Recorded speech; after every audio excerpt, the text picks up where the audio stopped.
cheguei ao programa, ao PP Releve, nos anos 90. E estou lá então até hoje, quer dizer, fazendo pesquisa, publicando, uma turma de mestrado e doutorado juntos, turma quase sempre excelente, pessoa de alto nível, assim, é sempre um prazer muito grande, e a gente vem produzindo, quer dizer, graças aos alunos, penso que a gente vem produzindo coisas concretas, produtivas, no sentido que a palavra, para o conhecimento das letras do Brasil.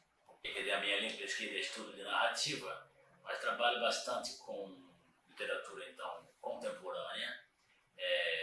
Na medida do possível, quando abordo um escritor dos mais clássicos, tipo o Graciliano, Guimarães Rosa, Machado, eu tento sempre fazer uma ponte com a literatura contemporânea. Então, acho que isso vem dando bastante certo também. Quer dizer, os alunos pesquisadores, eles se sentem, digamos, mais atuantes, porque vivem um mundo que está sendo discutido, então não só o mundo lá do século XIX ou meados do século XX, mas podem aplicar esses conhecimentos para a literatura brasileira dos dias em que eles estão vivendo. Nós, nos anos 2000, dentro do programa de pós-graduação, a gente, graças aos alunos, aos pesquisadores muito bons, a gente detectou uma modificação, uma tendência na produção literária daquele momento, contemporânea, que era uma certa introdução leve, mas de uma certa delicadeza que ia se opondo à extrema violência que a gente conhecia, tipo a obra de Hugo Fonseca, o Patrícia Mello, o Matador. Então a gente detectou, e disso foi sendo feito uma produção de conhecimento. Claro que há uma avaliação de que a diminuição da violência dos palavrões foi por uma razão muito trivial e muito pragmática, que o MEC e a Secretaria de Educação não compravam livros com muita violência e muito palavrão. Então, mas de qualquer maneira, por essa razão não, daqui a século a gente vai ver, vai dizer, então no ano 2000 começou a haver mais delicadeza nas romances, e por que importa as razões a gente não vai saber, né? Mas assim, a gente detectou ainda dentro dessa mesma linhagem um emprego mais, vou dizer, mais caprichado da língua portuguesa. Então, uma tendência de uma maior volta, talvez, é complicado analisar assim, mas talvez maior volta, vou evitar a palavra tradicional, mas ela está, né, do romance, eu diria, do final do século XIX, um tipo Flaubert, um tipo Machado, talvez. Isso é que eu chamo de produção de saber, na medida em que ali você detecta, através da literatura, uma cultura, um Brasil, uma tendência cultural, né? E não que a literatura esteja refletindo isso real, mas ela também não vive sozinha. Ela cria um real problema interno dentro da própria trama, né? Não na cabeça do escritor, mas a própria trama cria esse tipo de conflito, que é um pouco isso, um certo humanismo, né? A volta um pouco dos sentimentos, não os sentimentos necessariamente piegas, assim, mas talvez resumido na palavra-chave dessa volta, que é o amor. Quer dizer, o amor deixa de ser algo cafona e volta com uma certa força, e aí você vai ter necessariamente um universo lexical mais sofisticado, mais denso, maior. Eu tenho trabalhado de uma maneira geral, assim, que recentemente, posso estar nessa lista, com Milton Atum, Conceição Evaristo, Sérgio Santana, Dal Bastos, Ana Maria Gonçalves, Adriana Lisboa, Chico Buarque, Bernardo Carvalho, Ana Paula Maia. Me debruço recentemente sobre essa chamada literatura de periferia, um movimento que mostra muito fortemente essa pujança da produção artística brasileira, e dos mais antigos, claro, o nome que Machado, Graciliano, Guimarães Rosa e Couto de Souza são os autores em torno dos quais eu gravito sempre, né? Tenho também pensado muito e me debruçado também, né, sobre essa questão de literatura brasileira de autoria de autores negros e negras. Eu acho que, quer dizer, uma observação da Conceição Evaristo, que já veio no BBGLEV, nos seus inícios, no meu curso de mestrado e doutorado, em 2003, com Poço de Vicente, um belo livro, e ela disse uma coisa muito funda, assim. Ela me disse, no ano passado, que o negro na literatura brasileira é um personagem infecundo. Isso é infecundo, ali o exemplo da Bertolisa, mas é infecundo biologicamente, mas é infecundo culturalmente. Ou seja, se aparecer algo desse universo cultural de matriz africana, na verdade é que ele não dá sequência, é apenas um folclore, um desenho para ser mostrado. Né? Então, eu acho que isso aí esse movimento agora de lugar de fala, mas também entendo que necessariamente lugar de escuta, discussão já é um clichê na universidade, mas eu acho que esse movimento, que 50% da população brasileira, né, mais, vai resgatar, não estou com isso querendo dizer que a literatura é um panfleto revolucionário, mas é uma resistência a um estado de coisa, a um preconceito. Então, assim, essa literatura que está sendo feita hoje, ela justamente, obviamente, discorda e vai contra esse personagem negro infecundo. São personagens fecundos. Mas é muito importante, eu acho importante o BBGLEV estar fazendo isso, como sempre, a gente se debruçar, pensar nisso, né, discutir isso com os alunos. É a obrigação, se a gente quiser, e a gente quer formar cidadãos críticos e competentes, que é competente na sua área de conhecimento, mas crítico, ou seja, que não recebe as coisas prontas e acha que são assim, que nunca pensaram a respeito. Não, vai ter que pensar por que há um crescimento exponencial do sentimento religioso nas comunidades, principalmente. Tem que pensar por que os palavrões são sempre remetidos à questão da passividade sexual da mulher, quer dizer, como se fosse um depósito do homem. Quer dizer, então, os palavrões, preconceito, pode continuar dizendo. Agora, tem que saber que é uma manifestação do preconceito, quer dizer, de sexo ativo é o que é o digno de aplauso e o outro é digno de degradação. Né? Enfim, são elementos que eu acho que culturalmente a gente, o cidadão crítico chama, é esse cidadão, né? Esse nosso aluno, acho que o BBGLEV tem essa visão crítica. Eu acho que a gente tem que manter essa linha dessa formação desse aluno. Né? Então, assim, a literatura de autores negros tem pensado muito nisso. Né? E também pensando no que a própria comunidade, a própria sociedade vem fazendo. Você pega, por exemplo, o Ferrez, em São Paulo, no Capão Redondo, nós mesmos vamos falar de nós, nos defender, a autoestima é nossa. Então, isso é uma novidade também nessa literatura de periferia. E aí, como é que a academia, que é sempre pautada por essa produção de conhecimento, essa visão crítica que me referi há pouco, como é que ela vai, então, qual é o papel dela, que era um pouco isso, de fazer a intermediação com esses mais pobres, mais sofridos, etc. A gente, então, o intelectual se arvorando, né, no papel de defensor desses. Agora, esses oprimidos não querem mais, quer dizer, não queiram, não precisam mais da gente. Então, assim, é claro que a literatura não tem como ela não refletir isso. Então, essa literatura, eu falei aqui daquele Sacolinha, do Ferrez, outros nomes, acho que a gente não pode passar ao largo disso, tem que se adaptar a essa visão e entender qual é o nosso papel. Assim, na Faculdade de Letras, não em Direito, ou na Sociologia, na Antropologia, ver não essas questões antropológicas, sociais, mas ver como, do ponto de vista estético, o escritor vai falar desse tema. Então, assim, transformar aquele tema em arte, né? aí é o nosso papel, é o papel de outro departamento do programa, né?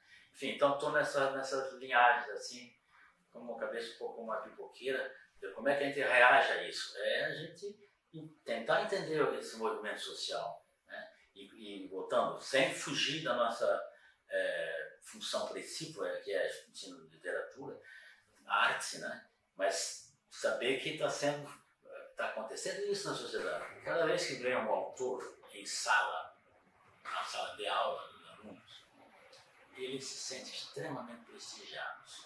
Ele vê que aquilo é de carne e osso, existe algum escritor que vem, comete um erro em português, ou não sabe certas coisas da região onde o aluno vive, enfim. Mas a ver que é um ser humano com virtudes e pecados, né? Então, assim, isso eu acho muito rico. Ele se envolve mais com a literatura e basta a gente dizer, sempre foi assim, viu? Machado, Emanuel Rosa. Eu estava lendo uma carta do Emanuel Rosa falando do Machado.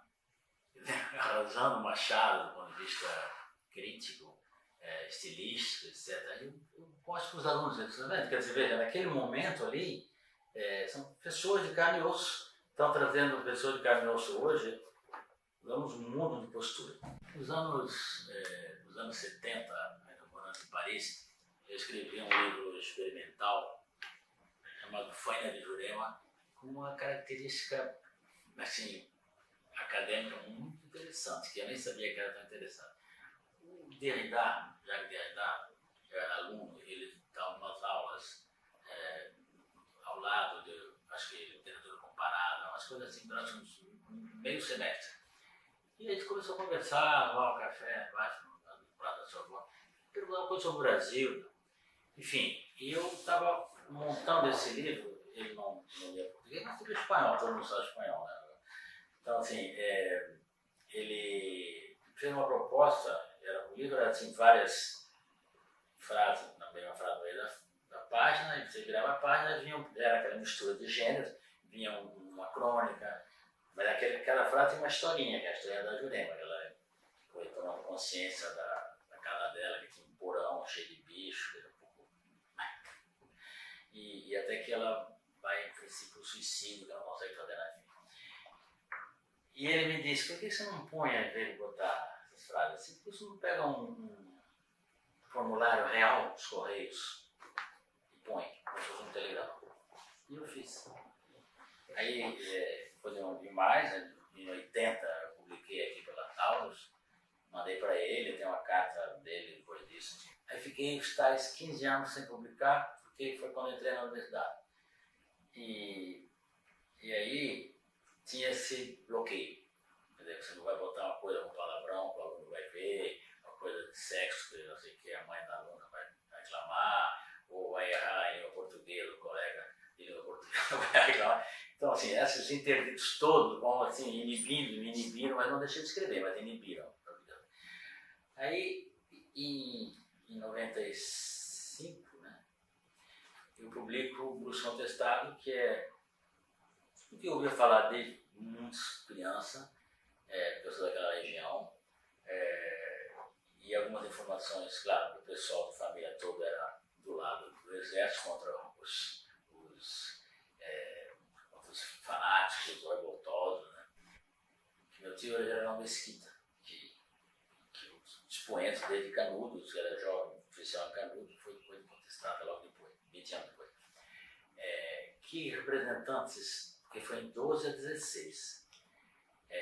Então a gente sabe que 17 vai ser a Revolução de Outubro, União Soviética, mas em 1905 já tinha acontecido um levante em Moscou e esses representantes foram exilados na Suíça, Zurique.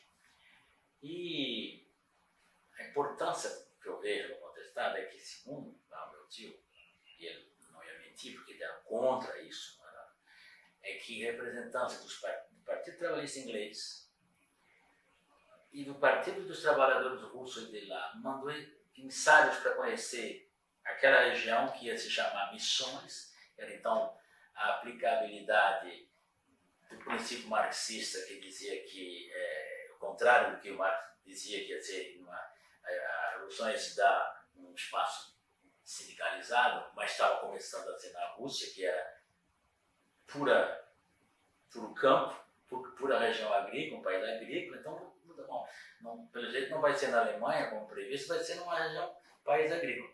E o contestado era isso, enfim, então aquilo dá uma dimensão muito grande. Você via que tinha ali um conflito, grandes conflitos do século XX, que iam marcar depois o conflito entre a União Soviética e Estados Unidos, na verdade, né? Bom, então ali, e essas coisas que eu conhecia, eu tive um desejo assim de botar esteticamente, como eu disse, um dado cultural, um fato, como tratar isso esteticamente. Eu botei um outro dado também que poucos conhecem, uma coisa engraçada, faz pouco tempo, mas é como era a Segunda Guerra Mundial no Brasil, como era o dia a dia. Ora, a região onde eu vivia é basicamente de origem italiana e alemã. Em 1938, o Getúlio proibiu o emprego, depois japonês também, de língua alemã e italiana na rua. Quer dizer, uma criancinha que vai para a padaria com a mãe e diz: mamãe, eu te amo, porrada, não pode dizer, não pode. Ele podia falar italiano na rua, dizer as coisas do teu amor, do teu sentimento. Tive que sair do Brasil, essa é uma coisa, politicamente eu era aluno de faculdade de Direito, da UFRJ, e iniciando letra na UERJ, depois tranquei.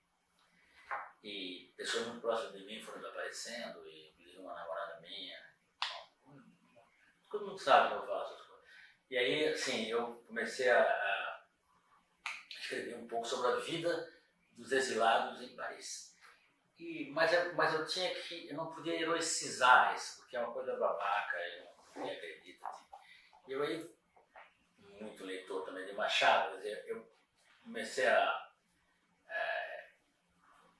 esse meio de conflito, assim, um é negro, outro é branco.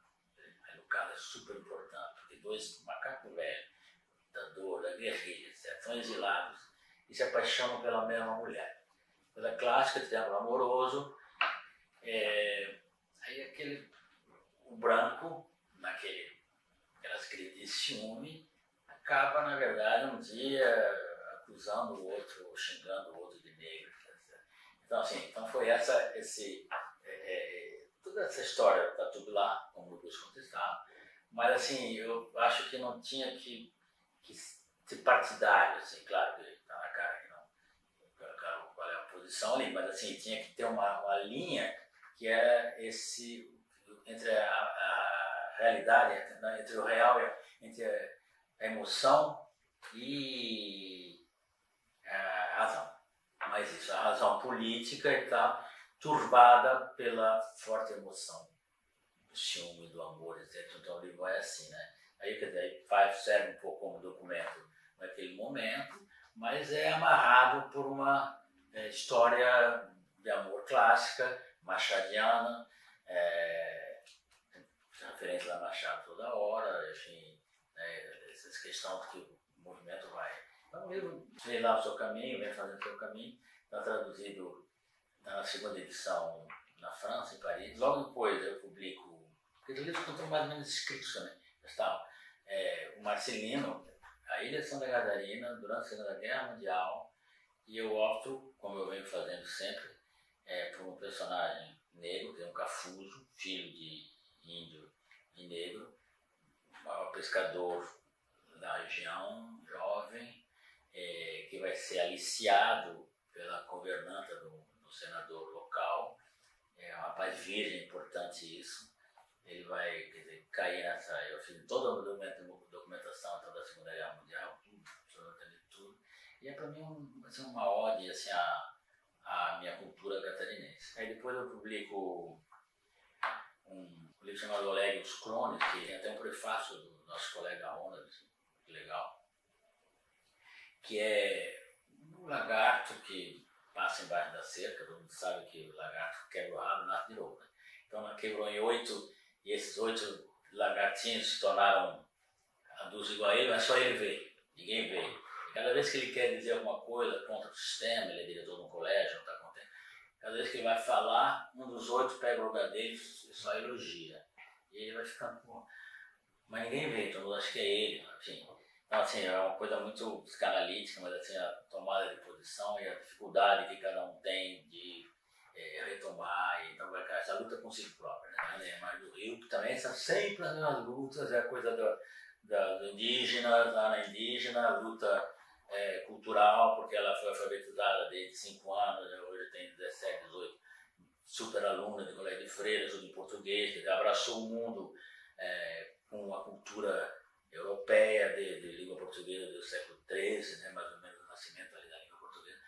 E aí uma professora americana, sabendo dessa Índia genial, que escreve muito bem, etc., vem e solicita a ela que passe para o papel, se ela quiser, as histórias de índio que ela tinha da sua avó, a mitologia indígena e tal. Ela, ok, vai começar a passar, mas se dá conta que sinceramente, que é sempre a questão da identidade, né? Vem acompanhando aqui, ela sofre porque ela quer passar para a língua portuguesa algo que em língua ágrafa, que ela ouvia, não existia em língua escrita. Então, assim, e ela vai escrever com um mundo europeu sobre uma história apreendida através da mitologia indígena. Então, bate a cultura, bate a língua portuguesa, ela chora, etc. Então, assim, mas a professora diz, não, mas você vai ganhar um prêmio, vai ganhar uma grana, vai para os Estados Unidos, vai para o melhor colégio americano, a gente vai te dar uma bolsa maravilhosa. As amiguinhas dizem, não, vai, a gente vai também e tal. E ela hesita, mas ela diz,